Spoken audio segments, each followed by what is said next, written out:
অগ্নিগর্ভ বাংলাদেশ। শাহবাগ আন্দোলনে স্বতঃস্ফূর্ত জোয়ার থামাতে পথে নামল কট্টরপন্থী সংগঠন জামাতে ইসলামী।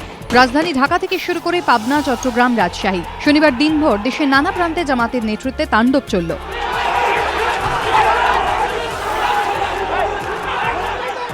ঢাকার রাজপথে দফায় দফায় জামাতের সমর্থকদের সঙ্গে পুলিশের সংঘর্ষ হয়। চলে পুলিশকে লক্ষ্য করে ইট বৃষ্টি, পাল্টা রবারের বুলেট, কাঁদানে গ্যাসের শেল ছোড়ে পুলিশও।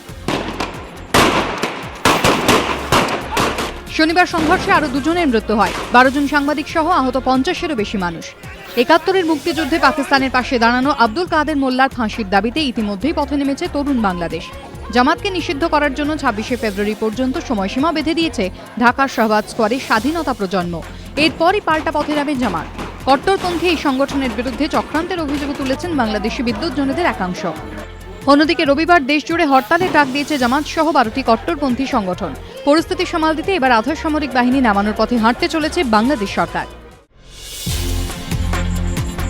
মমতা বন্দ্যোপাধ্যায়ের নীতি, শিল্পের জন্য তাঁর সরকার জমি অধিগ্রহণ করবে না।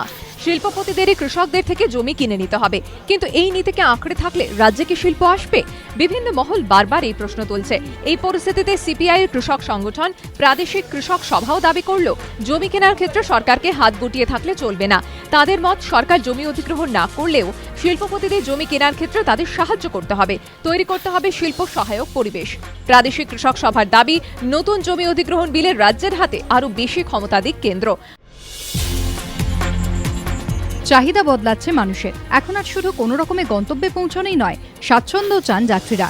তাই যাত্রীদের এই চাহিদার কথা মাথায় রেখে এবার শহরের রাস্তায় নতুন বাস নামাচ্ছে একটি কর্পোরেট সংস্থা। শহরে যা প্রথম, সোমবার থেকেই চলবে এই বাসগুলি। শুরুতে দক্ষিণেশ্বর থেকে আমতলা পর্যন্ত 4টি বাস চালাবে সংস্থাটি। নতুন এই বাসগুলিতে যাত্রী স্বাচ্ছন্দ্যের দিকে অনেক বেশি নজর দেওয়া হলেও আপাতত ভাড়া থাকছে সাধারণ বাসের মতোই। ধীরে ধীরে শীতাতপ নিয়ন্ত্রিত সহ 46টি বাস নামানোর চিন্তাভাবনা রয়েছে এই কর্পোরেট সংস্থার। আগামী কয়েক মাসের মধ্যে এই ধরনের আরও প্রায় 200টি বাস শহরের রাস্তায় নামবে বলে জানিয়েছেন পরিবহন মন্ত্রী। ইতিহাসের দোরগোড়ায় দমদম অর্ডিন্যান্স ফ্যাক্টরি। সিরাজউদ্দৌলার হাত থেকে কলকাতা পুনরুদ্ধারের পর 1756 সালে দমদম অর্ডিন্যান্স ফ্যাক্টরির পথ চলা। শোনা যায় গুলি চলার দুমদুম আওয়াজ থেকে এলাকার নাম নাকি হয়ে ওঠে দমদম। সাঁওতাল বিদ্রোহের নেতা কানহুকে ফাঁসি দেওয়া হয়েছিল এই অর্ডিন্যান্স ফ্যাক্টরির মধ্যে। এখানে রয়েছে আফগান যুদ্ধের স্মারকও। আর দমদম বুলেটের কথা তো সবারই জানা। বহু ইতিহাস জড়িয়ে রয়েছে দমদমের এই অর্ডিন্যান্স ফ্যাক্টরির সঙ্গে। ইতিহাসের পথ পেরিয়ে 1964 সালে সম্পূর্ণ স্বাধীনভাবে শুরু হয় এই ফ্যাক্টরি। পুনঃসংস্থাপনের সুবর্ণ জয়ন্তীর দোরগোড়ায় দাঁড়িয়ে সেই ইতিহাসই মানুষের কাছে তুলে ধরার চেষ্টা ফ্যাক্টরি কর্তৃপক্ষের। 1 এপ্রিল থেকে 1 বছর ধরে চলবে বিভিন্ন অনুষ্ঠান।